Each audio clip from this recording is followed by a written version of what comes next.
نماز کے ذریعے مدد مانگو۔ اور حافظ ابن کثیر نے حافظ ابن ساکر سے ایک واقعہ نقل کیا ہے اپنی تفسیر میں، اور یہ واقعہ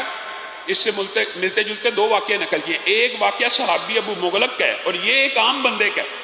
دونوں کو کنفیوز نہیں کرنا، اس واقعے کے الفاظ اور اس واقعے کے الفاظ فرق ہے۔ یہ خالصتاً نماز سے مدد مانگنا ہے۔ وہاں پہ ابو مغلق صحابی نے جو مدد مانگی تھی یا مغیث و اغثنی کے ذریعے مانگی تھی،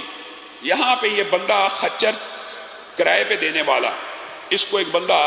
خچر کرائے پہ لیتا ہے، جنگل میں لے گیا،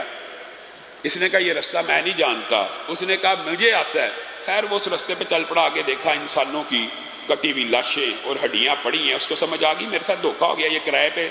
میرا جو خچر لے کے جا رہا ہے اس کی نیت بد ہے۔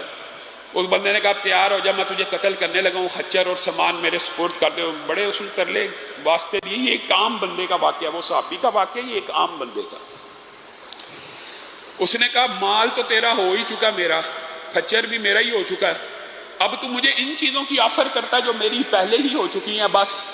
اب میں تجھے زندہ نہیں چھوڑوں گا، کیونکہ اگر میں نے تجھے زندہ چھوڑ دیا تو واپس جا کے عمال اور حکام کو بتائے گا، وہ میرے پیچھے آئیں گے، مجھے گرفتار کر لیں گے، تیری جان بخشی نہیں ہو سکتی۔ تو اس نے کہا صرف ایک موقع دے دے کہ میں 2 رکعت نماز کو ادا کر لوں۔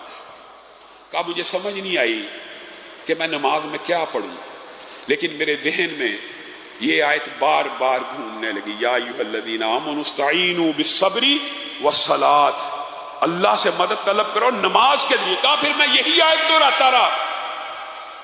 سلام پھیرا نہیں ہے،